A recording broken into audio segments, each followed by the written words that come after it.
Na minha dissertação de mestrado, eu defendi sobre análise de dados, né? Construir indicadores de desempenho financeiro. Não só os indicadores de rentabilidade básica, liquidez, endividamento. Isso são os indicadores seminais, né? Básicos. Mas tu construir indicadores conforme a realidade daquela empresa. Entendeu? Então, assim, poxa, conforme a realidade de um e-commerce. Né? Então,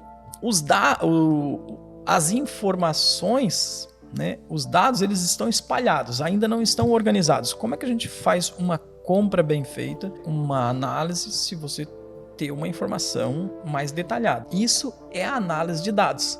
E eu vejo isso muito forte em uma plataforma robusta para você ter essas métricas, né? Quando você fala do custo por lead, né? Todo o investimento que você está tendo em marketing. Poxa, contrato mais vendedor ou não? Tem que ter mais gente na logística? Quantos por cento do imposto eu estou pagando para uma filial de Santa Catarina ou uma filial do Rio Grande do Sul? Eu só vou conseguir tomar decisões se eu tiver dados, né? Se eu tiver informações organizadas que são indicadores. E que provavelmente seriam decisões muito mais acertadas do que tomar a decisão no feeling, né?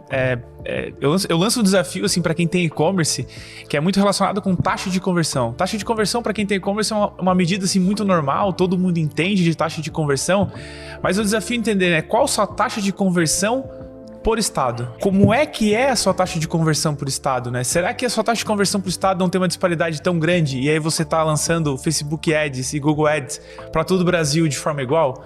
Né? Porque a gente já pegou tantos casos assim, ó, de clientes que a taxa de conversão dele por estado é muito diferente. E aí tem aquela máxima, né, que a média é burra, né? Porque a taxa de conversão do seu e-commerce é a média. Mas como é que é fatiado por estado? Como é que é essa taxa de conversão por etapa do funil? Eu não consigo nem pensar como seria um mundo sem ter esses dados, porque pra gente da Klimba é tão normal ter isso, porque a gente sempre teve muito isso, por conta que a gente faz as consultorias de e-commerce, e aí não tem como a gente fazer uma consultoria baseada no feeling, né? A gente tem que olhar os dados pra dizer, ó, o teu problema é esse é pra lá que tu tem que seguir. Então sempre foi normal pra gente ter muito dado, assim, mas a gente até se arrepia, assim, quando a gente vem um cliente que já tinha e-commerce e a gente pergunta, cara, como é que é a tua taxa de conversão assim? Não acompanhava tão assim como tu tá falando, tá? Mas qual é a quantidade de carrinhos que, por exemplo, o Rio Grande do Sul tá ficando por mês? Pra tu saber se tem alguma coisa acontecendo, talvez o teu valor de frete em Rio Grande do Sul tá ruim, então a gente tem que achar uma transportadora legal para o Rio Grande do Sul. E às vezes a pessoa nem tava gastando uma dinheirada no Facebook Ads para o Rio Grande do Sul e nem sabia dessa informação. Isso tudo é redução de custo que poderia virar lucro na última linha, que é o que o empresário busca. Então é aquele não sei que eu não sei, né? Talvez quando eu perguntei a pessoa, mas eu nem acompanhava isso. E aí ele vai na plataforma e nem tem essa informação, ou assim como tu deve falar para muitos clientes teus, né? Tá aí o benefício, vocês aproveitam. Que benefício que tu tá falando. E no final deixa a gente, às vezes, até triste, né? Porque a gente sabe que é uma informação que tá ali, as pessoas podem aproveitar, mas não estão aproveitando para gerar resultado, né? Talvez seja esse um dos motivos que às vezes impede o crescimento desse empresário, porque ele não tem dados, informações. Né? Então ele trabalha com, como você falou, né? Com achismo, né? Eu acho, com feeling. Eu acho que assim tá legal, mas ele não tem o dado concreto em mãos para ele poder trabalhar de uma forma mais assertiva. O que você enxerga, vê, né, que também dificulta um pouco esse crescimento do empresário, assim, o que impacta nele, que ele trava? Eu vou falar que realmente eu acho que esse é o principal.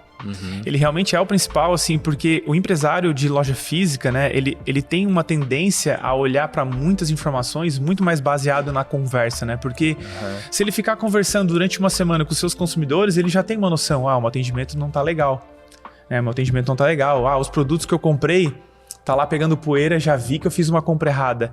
Então ele consegue ter muita informação baseado no olhar, no feeling, de entender. E quando ele vai para a internet, quando ele vai para o e-commerce, né, ele não tem isso. Né? Ele realmente tem que ir para a parte de relatório, analisar isso.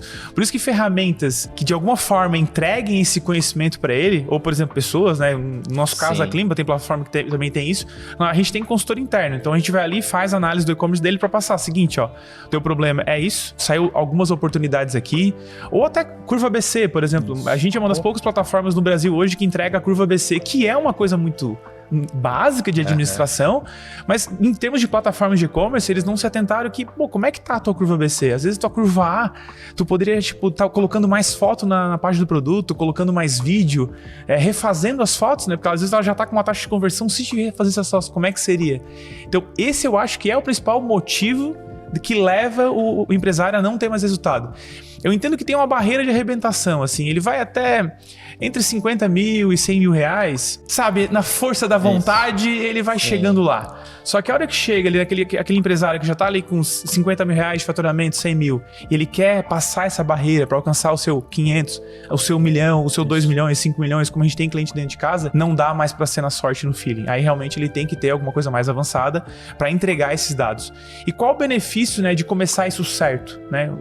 Começar isso certo diminui o tempo, porque em vez de ele ficar dando cabeçada, 2 anos dando cabeçada, já começa de uma forma mais estruturada que o resultado vai vir de forma mais rápido, né? E aí é o que a gente fala de planejamento estratégico, até foi uma conversa uma vez que eu tive contigo e tu perguntei quanto deveria começar a fazer. Quanto antes a pessoa começar a fazer, ela já começa a ter um pouco mais estruturado qual o passo a passo que ela vai ter, né? Então, é nesse mesmo formato. Então, esse eu vejo que é um dos principais problemas que o dono de e-commerce enfrenta, é a falta de conhecimento do que analisar. E quando ele tem o conhecimento, ele não tem dados para poder apurar essas informações para poder tomar a próxima decisão no seu e-commerce.